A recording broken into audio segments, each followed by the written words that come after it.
എന്താ പറയണമെന്ന് എനിക്കറിയത്തില്ല.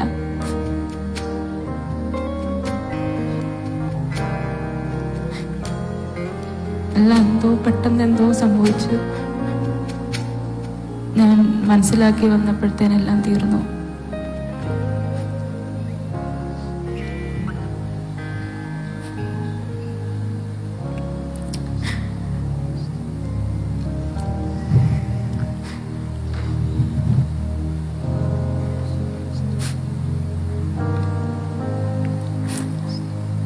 എനിക്കൊന്നറിയാം, സ്വർഗത്തിൽ എൻ്റെ അച്ഛനുണ്ട്.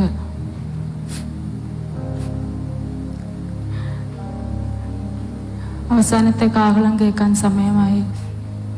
ആ കാഹളം വായിക്കാൻ അവിടെ എൻ്റെ അച്ഛനെ പോലെ കാഹളം വായിക്കുന്ന ആരും ഇല്ലെന്ന് എനിക്കറിയാം. അതിനെ കൊണ്ടുപോയതാ. അവസാനത്തെ കാഹളം വിളി എൻ്റെ അച്ഛനെ വായിക്കുന്നതെന്ന് എനിക്കറിയാം.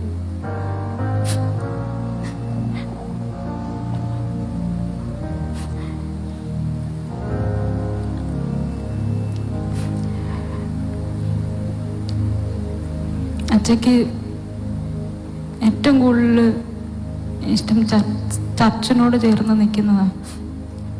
അതിന് ചർച്ചാണ് ഫസ്റ്റ് പ്രയോറിറ്റി. ചർച്ചിനേക്കാളും ഞങ്ങളുടെ ആത്മീയ പിതാവ് പപ്പ എന്നാ വിളിക്കുന്നത്. ഞങ്ങളെല്ലാവരും പപ്പ എന്നാ വിളിക്കുന്നത്.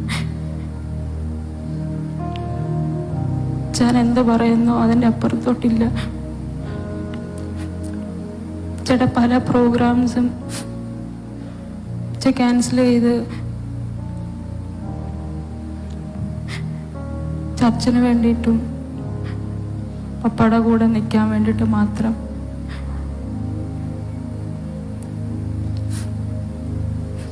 കഴിഞ്ഞ ദിവസങ്ങളിൽ എൻ്റെ പ്രശ്നം ഇത്രേ ഉള്ളൂ. ഞാൻ അച്ഛയില്ലാത്ത ലൈഫ് ഞാൻ ചിന്തിച്ചിട്ടില്ല, ഒറ്റയ്ക്കൊന്നും ചെയ്തിട്ടില്ല. കല്യാണം കഴിഞ്ഞ് 7 വർഷവും കഴിഞ്ഞു. ഈ 7 വർഷത്തിന് വഴക്കുണ്ടാക്കാൻ അറിയത്തില്ല. എങ്ങനെയാ വഴക്കുണ്ടാക്കുന്നതെന്ന് അറിയത്തില്ല, എങ്ങനെയാ പിണങ്ങിയിരിക്കുന്നതെന്ന് അറിയത്തില്ല. വഴക്കുണ്ടാക്കാത്തതുകൊണ്ട് ഞാൻ ഇടയ്ക്കിടയ്ക്ക് പറയും, നമുക്കൊന്ന് വഴക്കൂടാ, ഒന്ന് വഴക്കുണ്ടാക്കുക, എന്തേലും ഒന്ന് പറ. അതിനൊക്കെ ഒത്തിരി അങ്ങ് പറയുമ്പോഴത്തേനും മുഖം അങ്ങ് ഇങ്ങനെ ചുളുക്കി കാണിക്കും. അപ്പോഴത്തേനും ഞാൻ അവിടുന്ന് സ്ഥലം വിടും. വഴക്കുണ്ടാക്കാൻ അറിയത്തില്ല, ഒന്ന് ഒച്ചയ്ക്ക് സംസാരിക്കാൻ അറിയത്തില്ല. ഈ 7 വർഷത്തിലും അങ്ങനെ ഒരു അനുഭവം ഞങ്ങളുടെ ജീവിതത്തിൽ ഉണ്ടായിട്ടില്ല.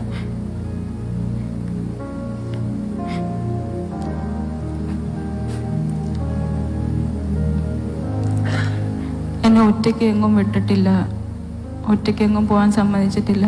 അച്ഛൻ എവിടെയെങ്കിലും മീറ്റിങ്ങിന് പോയി കഴിഞ്ഞാൽ എന്നെ ചേച്ചിയുടെ അടുത്ത് കൊണ്ടുവിടും. 2 ദിവസം 3 ദിവസമൊക്കെ എവിടെയെങ്കിലും യാത്ര പോയാൽ എന്നെ ചേച്ചിയുടെ അടുത്ത് കൊണ്ടുവിടും.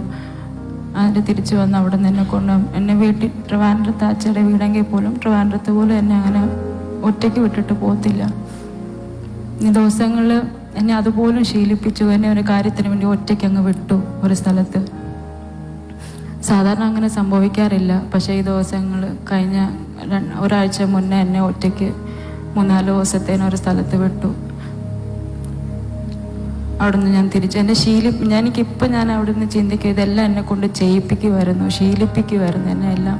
ഞാൻ ഒറ്റയ്ക്ക് വീട്ടിൽ ഇരിക്കുന്ന ഫ്രീ ആയിട്ടിരിക്കുന്ന ഇഷ്ടമല്ലാത്തതുകൊണ്ട് എന്നെക്കൊണ്ട് ഒരു ബിസിനസ് സ്റ്റാർട്ട് ചെയ്യിപ്പിക്കാനുള്ള കാര്യങ്ങൾ ചെയ്യിപ്പിച്ചു. കഴിഞ്ഞ ദിവസം ലാസ്റ്റ് ദിവസം മമ്മിയോട് പറയും, ഇനി അവളെ ഞാൻ വീട്ടിൽ വെറുതെ ഇരുത്തിക്കത്തില്ല, ഫ്രീ ആയിട്ട് ഒരു സെക്കൻഡ് പോലും അവളെ ഞാൻ ഇരുത്തത്. ഇനി അവൾ ഫുൾ ബിസിയാ. എന്നെ അങ്ങ് ബിസിയാക്കി. എന്നെ ഒറ്റയ്ക്ക് കാര്യങ്ങൾ ചെയ്യാൻ അങ്ങ് ശീലിപ്പിക്കുമായിരുന്നു ഈ കഴിഞ്ഞ ഒരാഴ്ചയായിട്ട്.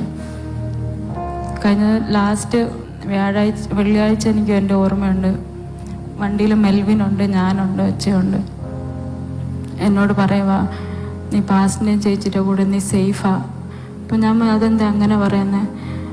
നമ്മളെല്ലാവരും സേഫ്. പാസ്റ്റ് അങ്ങനെയല്ല നമ്മളെല്ലാവരും നോക്കുന്നത്, പിള്ളേരെ പോലെയാണ് നമ്മളെല്ലാവരും നോക്കുന്നത്. നമ്മളെല്ലാവരും സേഫ് അല്ലേ? അല്ല, നീ സേഫാ, ഇവിടെ സേഫാ നീ എന്ന് പറഞ്ഞു. എനിക്ക് മനസ്സിലായില്ല എന്താ ഉദ്ദേശിച്ചതെന്ന്. അടുത്ത ദിവസങ്ങളിലെല്ലാം എന്നോട് ഇത് തന്നെ ആവർത്തിച്ചങ്ങ് പറയുക. എന്നെ ആക്കേണ്ട അടുത്തുണ്ടാക്കിയിട്ടാണ്. അച്ഛയ്ക്ക് ഏറ്റവും കൂടുതൽ ഇഷ്ടം പാസ്റ്ററും പിള്ളേരും ചേച്ചിയും ചർച്ചും. അവസാനം അവിടെ നിന്ന് തന്നെ അച്ഛൻ യാത്രയായത്. ആ വീട്ടിൽ തന്നെ ഇരുന്ന് ആ സോഫയിലിരുന്നാണ് അച്ഛൻ യാത്രയായത്. ആ വീട്ടിൽ ഇരുന്ന് അച്ഛയ്ക്ക് ചേച്ചി അച്ഛനും പാസ്റ്റർ എബ്രഹാമിനെ കാണാൻ പുറത്തു പോയപ്പോൾ എന്നോടൊരു വാക്ക് പറഞ്ഞു, എന്നെ പാസ്റ്ററിനെ കൊണ്ട് പ്രാർത്ഥിപ്പിക്കണമെന്ന് പറഞ്ഞു. അപ്പം ഇപ്പത്തേനും ഞാൻ പെട്ടെന്ന് ഓടിപ്പോയി നോക്കിയപ്പം പാസ്റ്റർ ഓൾറെഡി വണ്ടി എടുത്ത് മൂവ് ചെയ്ത് തുടങ്ങി. അപ്പം ഞാൻ പറഞ്ഞു അവർ പോയി, തിരിച്ചു വരുമ്പോഴത്തേനും പ്രാർത്ഥിക്കാൻ എന്നാ പറ്റിയെന്ന് ചോദിച്ചപ്പം പറഞ്ഞു എന്തോ ഒരു അസ്വസ്ഥതയുണ്ട്, ഞാൻ പ്രാർത്ഥിക്കണമായിരുന്നു എന്ന് പറഞ്ഞു. അപ്പോഴത്തേനും വണ്ടി വിട്ടുപോയോണ്ട് ഞാൻ പറഞ്ഞു കുഴപ്പമില്ല, അവർ തിരിച്ചു വരുമ്പോഴത്തേനും പ്രാർത്ഥിക്കാമെന്ന് പറഞ്ഞു. അപ്പോഴത്തേനും സോഫയിൽ പോയി ഇരുന്നു. എന്തോ ഒരു വേദന പോലെ തോന്നുന്നു പറഞ്ഞപ്പോഴും ഞാൻ പറഞ്ഞു എന്തോ ഗ്യാസിൻ്റെ അസ്വസ്ഥതയാണോ, ചുമയുണ്ടായിരുന്നു, അപ്പം ഗ്യാസിൻ്റെ അസ്വസ്ഥതയാണോ ചോദിച്ചപ്പം പറഞ്ഞു അതായിരിക്കും, അന്ന് ഇത്തിരി സോഡ പെട്ടെന്ന് ഫ്രിഡ്ജിൽ നിന്ന് സോഡ എടുത്തു കൊടുത്തു.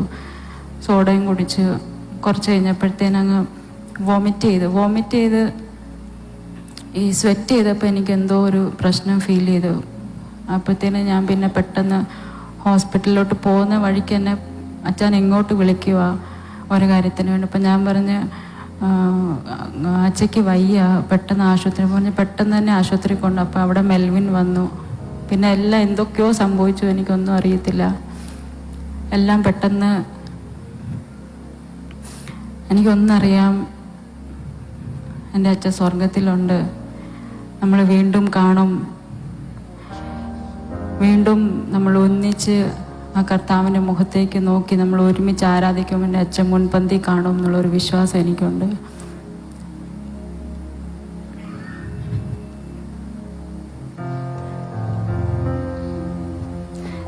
ഇസ്രായേലിൻ കാവൽക്കാരൻ നിദ്രാഭാരം തൂങ്ങുന്നില്ല. ഇസ്രായേലിൻ കാവൽക്കാരൻ നിദ്രാഭാരം തൂങ്ങുന്നില്ല.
പ്രാർത്ഥിക്കണം, അപേക്ഷിക്കണം.